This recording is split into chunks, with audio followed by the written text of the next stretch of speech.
Okay, good morning students. మనము నిన్నటి క్లాస్లో ద్రవ్యవేగం, అదేవిధంగా ప్రచోదనం, అదేవిధంగా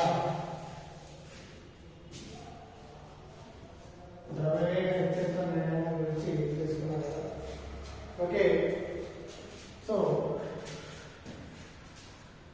రేఖీయ ద్రవ్యవేగ వ్యత్యాస నిర్ణయం గురించి తెలుసుకున్నాం కదా. రేఖీయ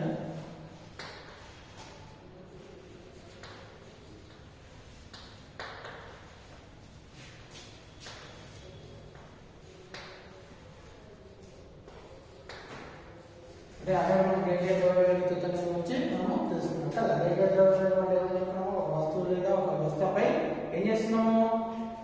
బాహ్య బలాన్ని ప్రయోగించినట్లయితే, అంటే ఒక వస్తువు లేదా ఒక వ్యవస్థపై బాహ్య బలాన్ని ప్రయోగించినట్లయితే, అంటే బాహ్య బలాన్ని ప్రయోగించినంత వరకు అందులోని ద్రవ్యవేగం మొత్తం ఎట్లుంటుంది? స్థిరంగా ఉంటుంది. ఒకవేళ బాహ్య బలాన్ని ప్రయోగించినట్లయితే ఆ ద్రవ్యవేగంలో మార్పు వస్తుంది. దాన్ని మనము రేఖీయ ద్రవ్యవేగ వ్యత్యాస నియమం M1 U1 plus M2 U2 is equal M1 V1 plus M2 V2 కదా. సో ఇది మనం సో మనము నెక్స్ట్ ఇందులో మనకు ఒక క్వశ్చన్ ఉంటుంది. అదే 2 marks very very important. So ఏమంటారంటే విరామ స్థితిలో ఉన్న బాంబు, విరామ స్థితిలో ఉన్న బాంబు రెండు ముక్కలుగా పెడితే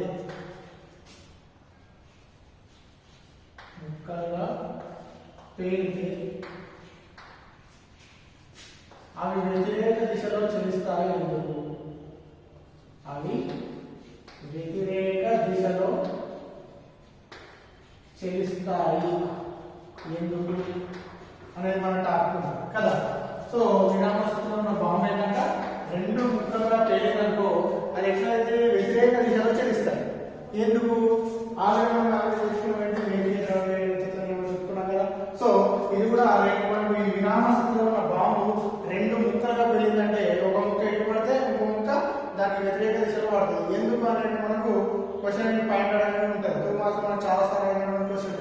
సో ఎందుకు అంటే, సో బాంబు అనేది ప్రేరకం ఏ విధంగా ఉందమ్మా? ఫస్ట్ మెయిన్ రీజన్ అంటే విరామ స్థితిలో ఉన్న బాంబు రెండు ముక్కలుగా పేలితే అవి వ్యతిరేక దిశలో చలిస్తాయి. ఎందుకంటే దేని కారణంగా అంటే రేఖీయ ద్రవ్యవేగ నిత్యత్వ నియమం పరంగా. ఏంటిది? రేఖీయ ద్రవ్యవేగ నిత్యత్వ నియమం ఆధారంగా ఏమవుతుంది? విరామ స్థితిలో ఉన్న బాంబు రెండు ముక్కలుగా పేలితే అవి వ్యతిరేక దిశలో చలిస్తున్నాయి. ఏ విధంగా అంటే చూద్దాము. సో ఫస్ట్ విరామ స్థితిలో ఉన్నది కాబట్టి బాంబు దాని తొలి వేగం U అనేది 0 అయింది. సో బాంబు అనేది విరామ స్థితిలో ఉన్నప్పుడు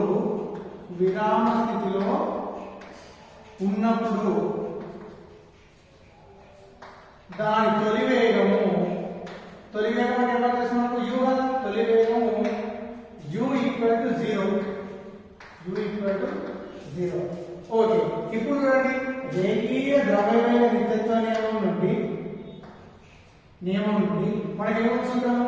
M1 U1 plus M2 U2 కదా is equal to M1 V1 plus M2 V2. కానీ మన తొలి వేగం ఏమున్నది? U ఈక్వల్ టు 0 కాబట్టి సో ఈ U ఈక్వల్ టు ప్రతిక్షేపించినట్లయితే ఇది మొత్తం ఏమవుతుంది? M1 V1 plus M2 U2 0 plus 0 something అంటే M1 into 0 plus M2 0. So ఏమవుతుంది?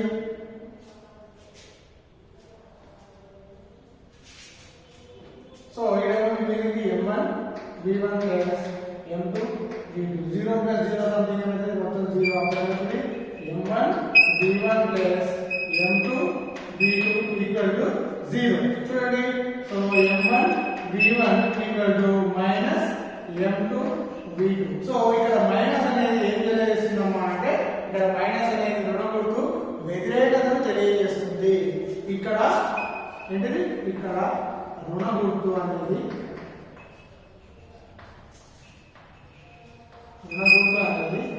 వ్యతిరేకతను సూచిస్తుంది.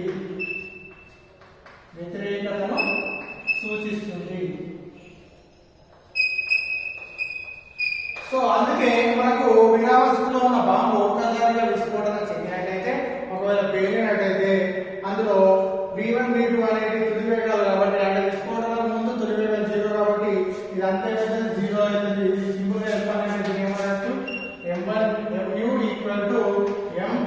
m1 v1 plus m2 v2 తీసుకుంటే m2 v2 తీసుకున్నట్లయితే సో ఇది మొత్తం 0 అయితే m1 v1 is equal to minus m2 v2 ఈ విధంగా రాయాలి. సో ఈ విధంగా విరామ స్థితిలో బాంబు ఏం చేస్తుంది, ఒక ముక్క ఇటు పడితే ఇంకో ముక్క అటు సైడ్ పడినట్లయితే సో ఆ మైనస్ అనేది వ్యతిరేక దిశలో సూచిస్తుంది. కాబట్టి ఇదంతా దేని ద్వారా రేఖీయ ద్రవ్య నిత్యతనేమో మాదిరిగా విరామ స్థితిలో ఉన్న బాంబు ఎట్లుంటుంది, రెండు ముక్కలుగా పెట్టినట్లయితే అది వ్యతిరేక దిశలో చెల్లిస్తాయని మనం తెలుసుకోవచ్చు. ఓకేనా, క్లియర్, అర్థమైందా? సో ఈ విధంగా ఏంటిది రేఖీయ ద్రవ్య నిత్యతనేమో ద్వారా విరామ స్థితిలో ఉన్న బాంబు రెండు ముక్కలు. ఇంకోటి కూడా అనుకుంటున్నాం, ఇంకో క్వశ్చన్ కూడా అనుకున్నాం, వెరీ వెరీ ఇంపార్టెంట్. ఏంటిది, ఒక గన్ను ఒక తుపాకీ గుండు పేలినప్పుడు ఏమైతుంది, గుండు ముందుకు చెల్లిస్తే తుపాకీ అనేది వెనకకు నెట్టవేయబడుతుంది. ఇది కూడా రేఖీయ ద్రవ్య నిత్యతనేమో ఆధారంగా కదా. ఎందుకు తుపాకీ ద్రవ్య వేగం తీసుకోవడం, గుండు ద్రవ్య వేగం, సో అంటే వ్యతిరేక దిశలో చెల్లిస్తుంది కాబట్టి అది కూడా రేఖీయ ద్రవ్య నిత్యతనేమో. నెక్స్ట్ ఇంకోటి కూడా మాట్లాడుకున్నాము, భారంగా ఉన్న తుపాకీ రైఫిల్ వెనుకకు మెల్లగా నెట్టవేయబడుతుంది, తేలికగా ఉన్న తుపాకీ రైఫిల్ అనేది వెనుకకు వేగంగా నెట్టవేయబడుతుంది. అంటే అక్కడ ఎం అనేది భారం అనేది ఎక్కువగా ఉంటే ఏంటిది ద్రవ్య అంటే వెనుకకు నెట్టవేయడం అనేది తక్కువగా ఉంటుంది, భారం అనేది తక్కువ ఉన్నదంటే ఆ యొక్క తుపాకీని వెనుకకు నెట్టడం అనేది ఎక్కువగా ఉంటుంది. ఇది కూడా ద్రవ్య నిత్యతనేమో ఉంటాయి. అంటే ఏముంటుంది, ద్రవ్యవేగము ఈక్వల్ టు మనకు ద్రవ్యరాశి ఇంటూ వేగం కదా, ద్రవ్యరాశి ఇంటూ వేగం ఈక్వల్ టు స్థిరమనం. సో అందుకే ఇక్కడ m ఇంటూ v కదా, సో ద్రవ్యవేగం p కదా. సో అంటే m అనేది పెరిగితే ఆటోమేటిక్ ఏమవుతుంది, అక్కడ వేగం అనేది తగ్గుతుంది. m అనేది తగ్గితే ఆటోమేటిక్ వేగం అనేది పెరుగుతుంది. సో దానికి విధంగా ఇది నుంచే మనము దీన్ని రాబట్టవచ్చు. ఓకేనా, క్లియర్. నెక్స్ట్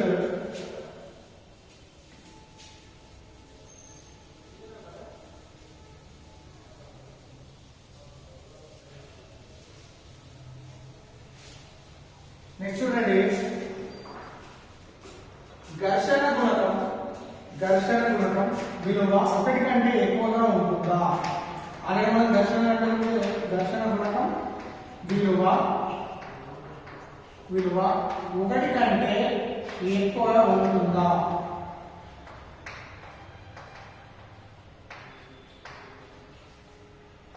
సో ఘర్షణ గుణకం విలువ 1 కంటే ఎక్కువగా ఉంటుందా అంటే ఆల్రెడీ మనం చేసుకున్నాం, ఆల్రెడీ ఇంతకుముందు కూడా మనం కూడా చేసుకున్నాం. ఏది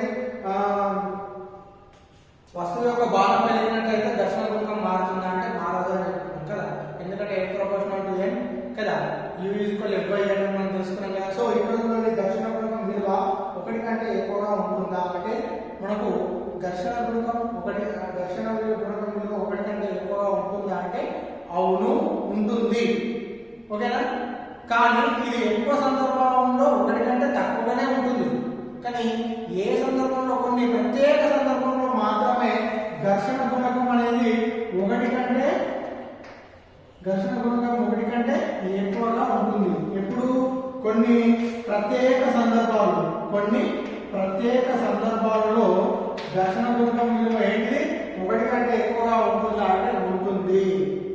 కానీ ఎక్కువగా అంటే ఎప్పుడు తీసుకున్నా కానీ ఘర్షణ గుణకం విలువ 1 కంటే తక్కువగానే ఉంటుంది. కానీ కొన్ని ప్రత్యేక సందర్భాల్లో చూసినట్టయితే ఘర్షణ గుణకం విలువ అనేది 1 కంటే ఎక్కువగా ఉంటుంది. సో ఇప్పుడు చూసినట్టయితే మరి ఏ సందర్భంలో ఎక్కువ ఉంటుందంటే, మనం ఎప్పుడైతే ఒక తలాలను అధికంగా పాలిష్ చేయడం వల్ల, ఏంటిది తలాలను మనం ఘర్షణ తగ్గించాలంటే మనం ఘర్షణ తగ్గించే పద్ధతిలో మనం ఫస్ట్ చేసుకున్నాము, తలాలను పాలిష్ చేయడం అనుకున్నాం కదా. సో నేను అప్పుడు ఏమని చెప్పినా, తలాలను పాలిష్ చేయాలని, ఎక్కువగా పాలిష్ చేయొద్దు అని చెప్పిన.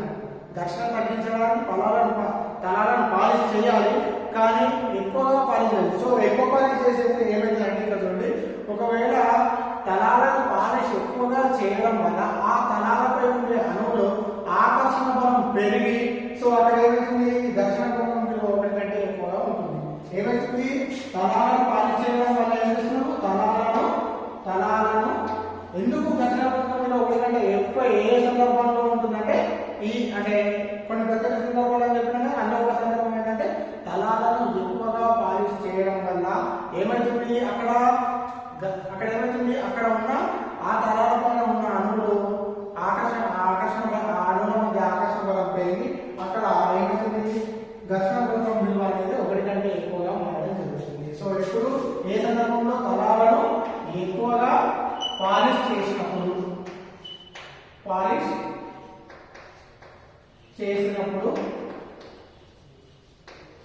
ఏంటిది ఘర్షణ గుణకం విలువ ఏంటిదంటే 1 కంటే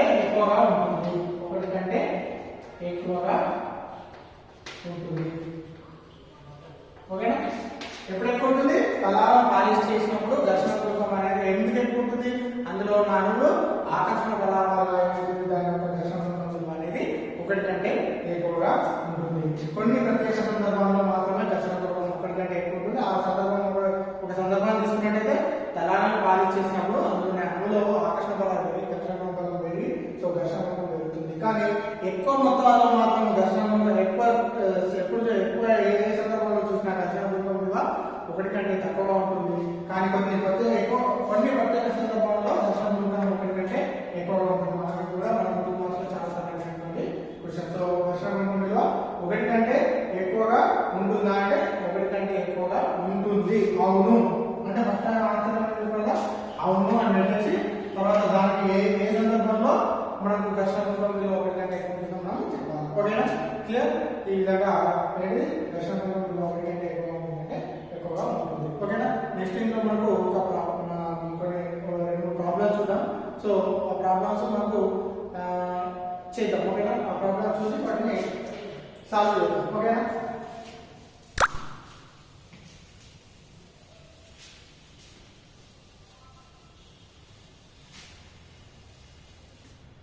సో ఫస్ట్ క్వశ్చన్ వచ్చేసి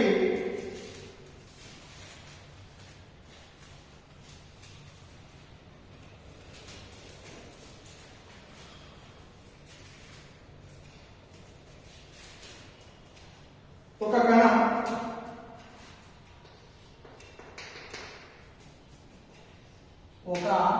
కణం రేఖీయ ద్రవ్యవేగం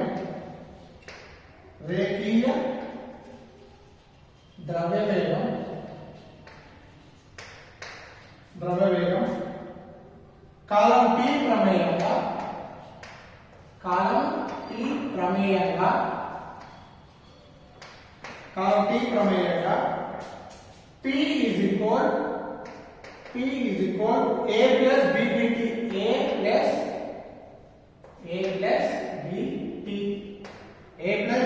గా ఇచ్చారు.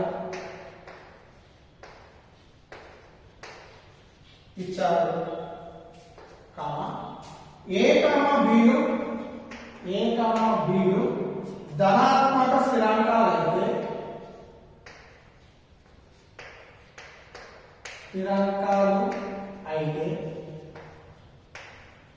A, B ఏమంటుడు ధనాత్మక స్థిరాంకాలు అయితే కణంపై పనిచేసే బలం ఏమిటి?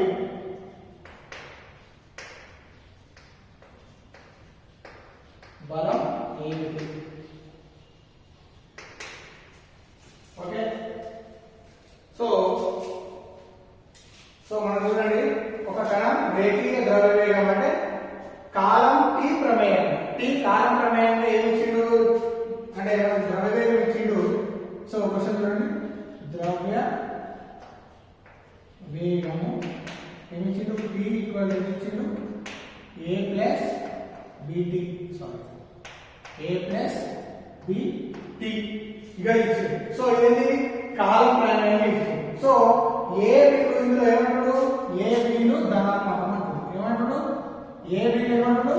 ధనాత్మక స్థిరాంకాలు అయితే కణంపై పనిచేసే బలం ఏమిటి అంటే మనకి ఏమంటాడు? F ఎంత అంటాడు కదా. F ఎంత అంటే మనకు F ఎంత అంటే న్యూటన్ 2వ గమన నియమం నుండి ఏంటి ఒక వస్తువుపై పనిచేసే బలం దాని ద్రవ్యవేగంలో మార్పు రేటు అన్నాడు. సో ఇది మన కాల ప్రమేయంగా ఇచ్చింది కాబట్టి సో దీన్ని ఏమని రాసుకోవచ్చు? కాల ప్రమేయం ఇచ్చిండు, ద్రవ్యవేగం P ఇచ్చిండు కాబట్టి ఏమైతుంది? పనిచేసే బలం ఈక్వల్ టు బలం F ఈక్వల్ టు ఏమని రాసుకోవచ్చు? dP బై dt అంటే ద్రవ్యవేగంలో మార్పు రేటు అనేది మనం ఆల్రెడీ దేని రాస్తున్నాము? F equal dP by dt అని దేని రాస్తున్నాము? ఆల్రెడీ మనము ఏమని రాస్తున్నాము? మనము న్యూటన్ 2వ గమనం ఏం చెప్తుంది?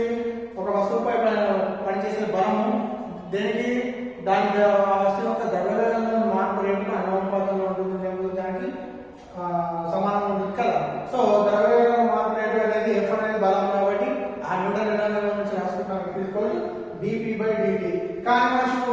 కానీ మనకి ఇచ్చిందండి, కానీ p ఇచ్చింది కదా, p విలువను f లో ప్రతిక్షేపించాలా, f లో ప్రతిక్షేపించాలి. ఇప్పుడు p విలువను ప్రతిక్షేపించాలి, f ఏమన్నా వస్తున్నాము d/dt ఆఫ్ p, కాబట్టి ఈ p మొత్తం ఏమన్నా వస్తున్నాము a ప్లస్ bt కదా. f d/dt of a plus bt.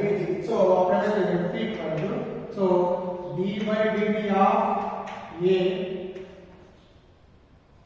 d/dt of a plus d/dt of bt గా రాసుకోవచ్చు. అవకలనం చేయాలి. d/dt of a d/dt of bt గా అవకలనం చేసినట్లయితే ఒక స్థిరాంకాన్ని ఎప్పుడైనా ఏ విలువను అంటే ఏ విలువను మనం స్థిరాంకాన్ని చేసినట్లయితే ఇక్కడ ఏమైతుంది d/dt ఆఫ్ a ఏమైతుందంటే అవకలనం చేసినట్లయితే d/dt ఆఫ్ విలువ ఏమైతే 0 అవుతుంది. అదేవిధంగా d/dt ఆఫ్ bt ని చేసినట్లయితే ఇక్కడ ఏమవుతుంది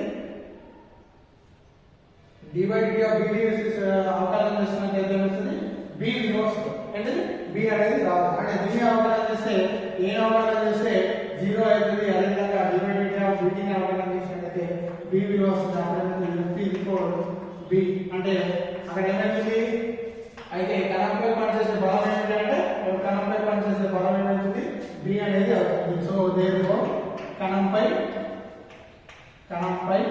పనిచేసే బలం f b అవుతుంది. f b అవుతుంది. ఓకే, మరోసారి చూడండి. ఒక కణం ఇచ్చిండు, ఒక కణం అనేది ఒక కణం యొక్క రేఖీయ ద్రవ్యవేగము ఏంటిది కాల ప్రమేయం ఇచ్చింది. ఏంటిది కాల ప్రమేయంగా ఇచ్చినట్టు. సో కాల ప్రమేయం తీసుకుంటాం, t కాల ప్రమేయంగా తీసుకుంటాము.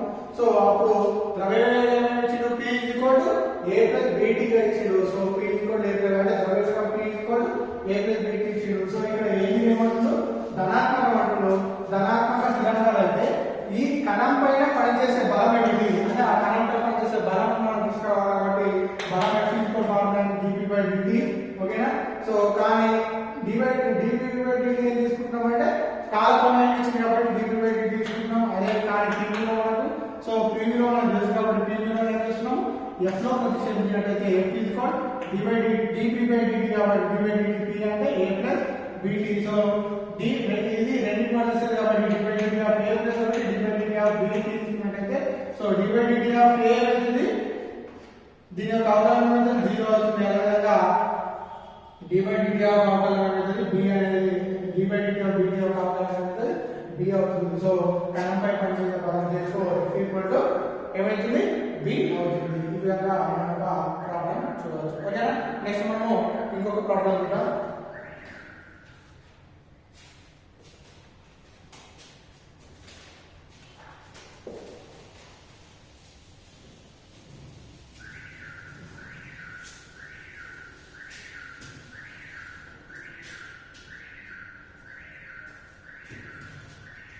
ఒక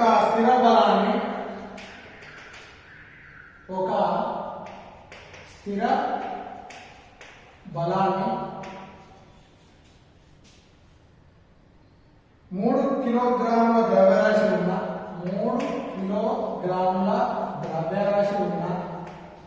ద్రవ్యరాశి ఉన్న వస్తువుపై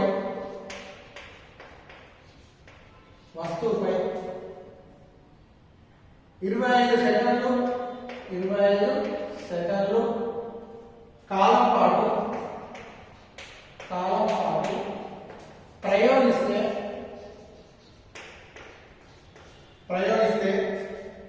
ఆ వస్తువు వేగం ఏమవుతుంది 2 మీటర్ పర్ సెకండ్ నుండి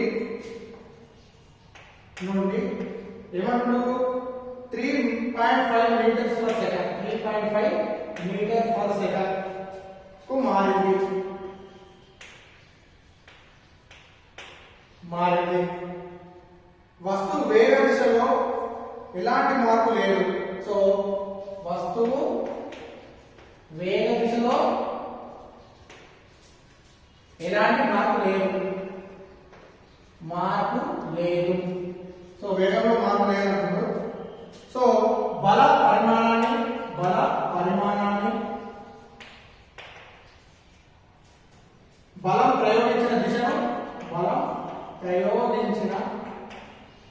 ప్రయోగించిన దిశను కనుక్కోండి. దిశను కనుక్కోండి.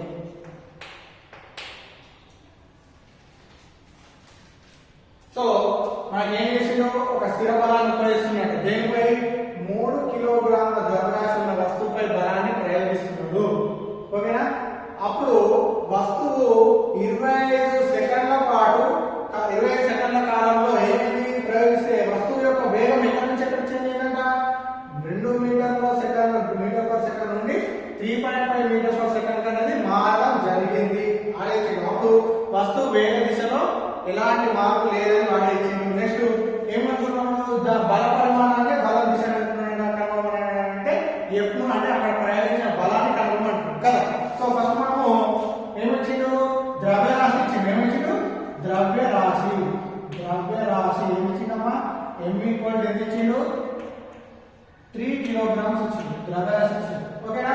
నెక్స్ట్ కాలం ఇచ్చిండు. టీ ఈజ్ ఈక్వల్ కాలం ఇచ్చిండు. కాలం టీ ఈజ్ ఈక్వల్ ఎంత ఇచ్చిండు? 25 సెకండ్లు ఇచ్చిండు వాడు. ఓకేనా? 25 సెకండ్లు ఇచ్చిండు కదా. నెక్స్ట్ ఏమొచ్చిండు? 25 సెకండ్లో ఏమైంది? వేగం అనేది మార్పు చెందుతుంది. అంటే 2.0 మీటర్ పర్ సెకండ్ నుండి 3.5 మీటర్ పర్ సెకండ్ కు మనం మార్పు అనేది చెందుతుంది. అంటే వేగం అనేది ఒక చోట అంటే ఇంకో వేగం అనేది మార్పు చెందింది. అంటే తొలి వేగము మరియు తుది వేగాలు రెండు ఉన్నాయి. సో అప్పుడు వస్తువు యొక్క తొలి వేగం ఏమవుతుంది? సో వస్తువు యొక్క తొలి వేగము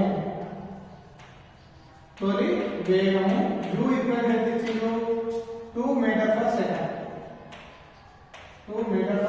అదేవిధంగా వస్తువు యొక్క తుది వేగం కూడా ఇచ్చింది కదా. వస్తువు యొక్క ఏంటిది? తుది వేగం కూడా ఇచ్చింది. వస్తువు యొక్క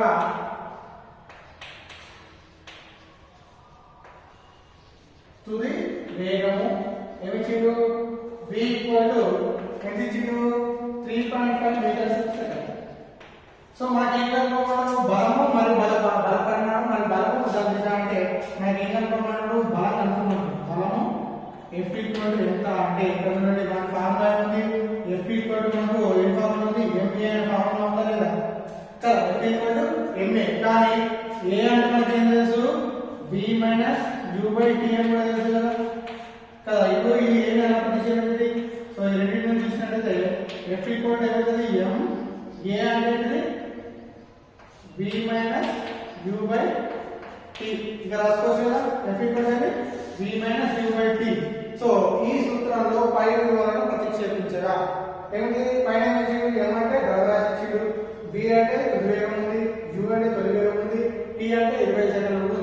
అప్పుడు మనం బలం అనేది తెలుస్తుంది. సో ఈ విలువలను ఏం చేస్తున్నాం? మనము ఇందులో ప్రతిక్షేపిస్తాం. So F equal to M అంటే ఎంతమ్మా? 3 ఇంటూ V - U. V అంటే 3.5 - 2 కదా. సో 3.5 - 2 బై T అంటే ఎంత ఇచ్చిండు? 25 సెకండ్స్ కదా. 25 సెకండ్స్ 3.5. సో ఇక్కడ చూడండి 3.5 - 2 కదా. సో F ఈక్వల్ 3.5 అంటే F ఈక్వల్ మనం దీన్ని రాసుకోవచ్చు 3.5 - 2 కదా. -2 కదా. అంటే V - U కదా. సో 3.5 అంటే 2 పోతే మనకి ఏం మిగులుతుంది? 1.5 బై సో దీన్ని ఏమని రాయొచ్చంటే దీన్ని 3 ఇంటూ 1.5/2 గా రాసుకోవచ్చు కదా. ఓకేనా? సో ఇక్కడ చూడండి 3 ఇంటూ 1.5 అంటే 1.5 5 వల్ల 15 5 1 మనకు 3 4.5 అంటే ఇది ఏమో రాసుకోవచ్చు? దీన్ని ఏమో రాసుకోవచ్చు? 4.5/2 కదా. F ఈక్వల్ 4.5/2 అంటే F ఈక్వల్ 45/10 అంటే మైనస్ వెళ్ళిపోవాలంటే బై 10 చేసుకుంటే వస్తుంది కదా 2 కదా. సో ఇక్కడ చూడండి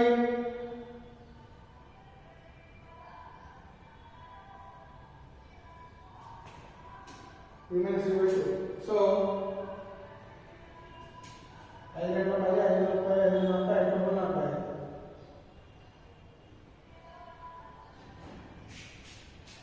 T ఈక్వల్ ఎంత వచ్చింది మనకు?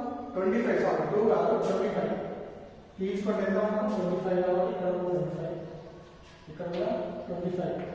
ఓకేనా? ఇక్కడ చూడండి 5 5 25 అవుతుంది.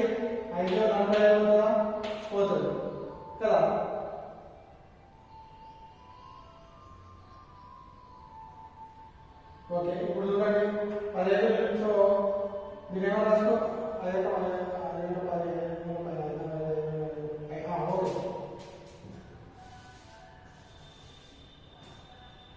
చూడండి. సో దీని ఏమో చేస్తున్నాము 4.5 చేస్తున్నాము 45 ఇంటూ 10 ఇంటూ 25. సో ఇది అదే 10 ఇది 5/9 సో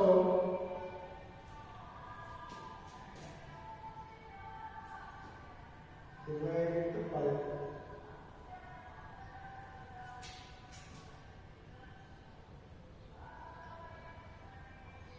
ఓకే దీన్ని చిత్రం చేస్తాం కాబట్టి 3 ఇంటూ ఏమంటుంది ఏమొచ్చింది 3.5 అంటే మైనస్ 2 తీసేస్తే వచ్చి 1.5/2 కదా. సో నేను ఇక్కడ చేస్తున్నా 3 ఇంటూ దీని 15 రాసుకుంటున్నాం 15 దీని 10 ఇంటూ 2 రాసుకోవచ్చు కదా 25 10 ఇంటూ 25 ఓకేనా. సో ఇప్పుడు 15 మూడు ఏమవుతుంది 15 మూడు 45 బై ఏమైనా రాసుకోవచ్చు 10 ఇంటూ 25. సో 5 5 25 5 9 45 కదా.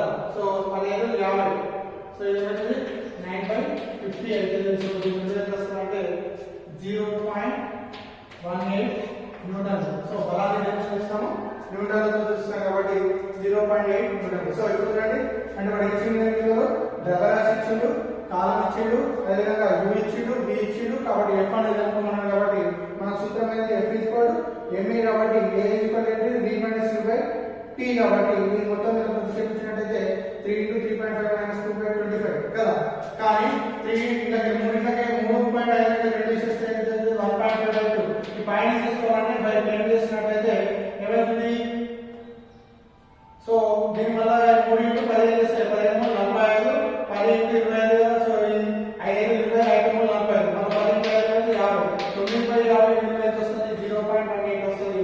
సో అంటే మనకు వచ్చిన విలువ ఎంత దానిపై పనిచేసే ప్రయోగించిన బలం దిశ మరియు దాని యొక్క బల పరిమాణం ఎంత అంటే ఫీజిబుల్ ఎంత 0.18 న్యూటన్ అనేది రావడం జరుగుతుంది. 9/50 అంటే మీరు చేయండి 50 బై బలం చేసినట్లయితే 0 0 ఉంటుంది మన పాయింట్ ఉంటుంది 9 50 50 0.1 అయితే 55 మళ్ళీ 0 అయితే 9 మళ్ళీ ఓదు కాబట్టి 400 అయితే 0 400 పెట్టుకుంటే 400 అయితే సో 50 ఇంటూ అవుతుంది 8 0 8 సో 400 సో 0. సో అంటే దీని బాగా చేస్తుంది 0.18 న్యూటన్ అనేది రావడం జరిగింది. ఈ విధంగా అంటే ఆ వస్తువు యొక్క బల పరిమాణం కనుగొనాలంటే ఈ విధంగా కనుగొనవచ్చు. ఓకేనా ఓకే అర్థమైనా ఏం చేస్తున్నాం వాడు అన్ని విలువ వాడే ఇచ్చి మనకి ఎఫ్ అనుకోమంటే ఎఫ్ విలువ సూత్రం తెలుసు మనకు ఎంఏ అని తెలుసు ఏ అంటే మనకు తెలుసు v - u/t అని తెలుసు. సో ఈ ఏ కూడా ఇక్కడ ప్రతిక్షేపిస్తున్నాం m × v - u/t ఈ విలువలలో పైన విలువలో ప్రతిక్షేపిస్తున్నాం సింపుల్గా. సో తీసుకున్నట్లయితే 3 × 1.5/25 సో పాయింట్ చేయాలంటే 10 కిలో చేస్తున్నాయి అప్పుడు 25 50 ఇది మొత్తం మనం గుణిస్తే 45 అవుతుంది 45 10 × 25 అంటే 5 5 45 సో అప్పుడు 9/50 9/50 చేసినట్లయితే మనకి ఎన్ని న్యూటన్లు అంటే 0.18 న్యూటన్లు అనేది పనిచేయడం జరుగుతుంది. ఓకేనా. నెక్స్ట్ ఇంకొక ప్రాబ్లం ఉంది. సో ఇంకొక ప్రాబ్లం అనుకుంటే యాక్చువల్లీ ఈ వీడియో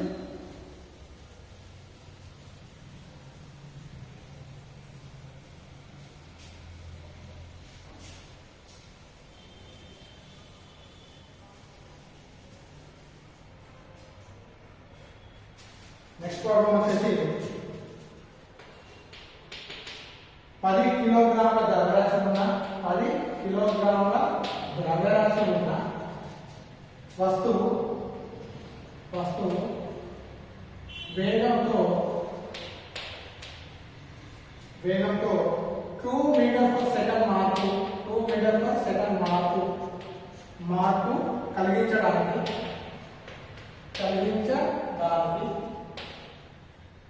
5 న్యూటన్ల బలాన్ని ఎంత కాలం ప్రయోగించాలి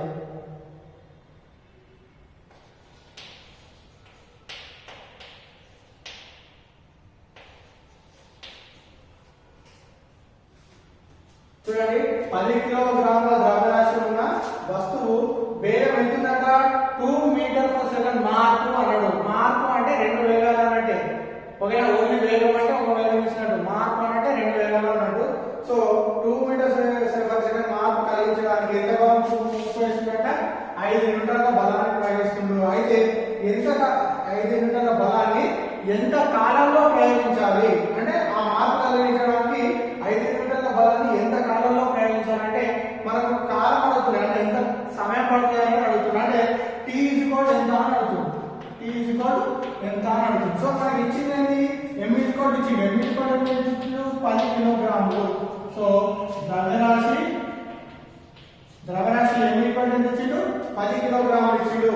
అదేవిధంగా వేగంలో మార్పు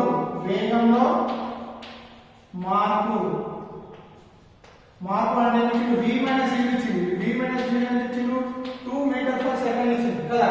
అదేవిధంగా 5 న్యూటన్ల బలం అంటే F ఇచ్చింది.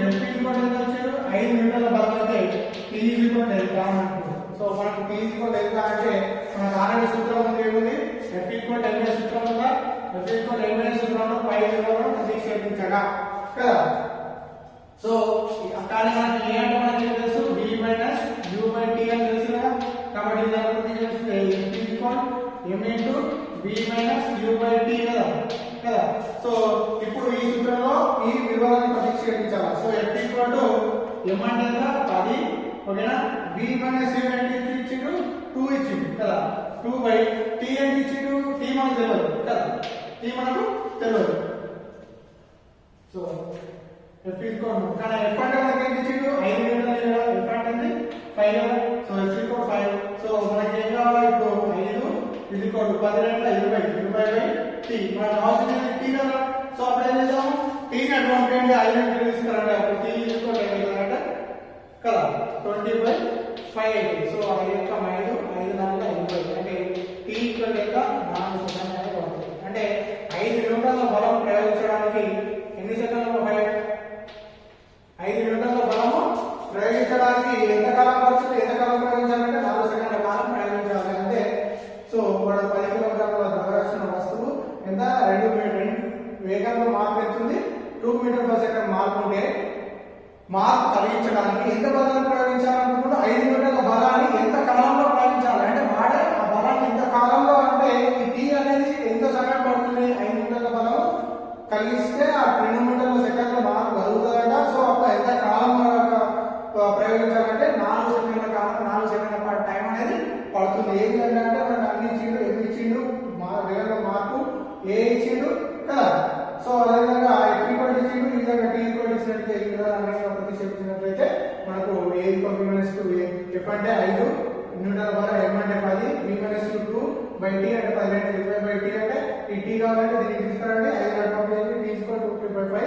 సో 5 4 అయితే t 4 సెకండ్స్ అనేది రావడం జరుగుతుంది. ఓకే ఫ్రెండ్స్, మన ఈ మనము ఈ యూనిట్ లో మనం ఇంపార్టెంట్ క్వశ్చన్స్ ఏంటి మరి ఏ విధంగా చదువుకోవాలా, నెక్స్ట్ యూనిట్ ఏ విధంగా స్టార్ట్ అవుతామని రేపు దాకా తెలుసుకుందాం.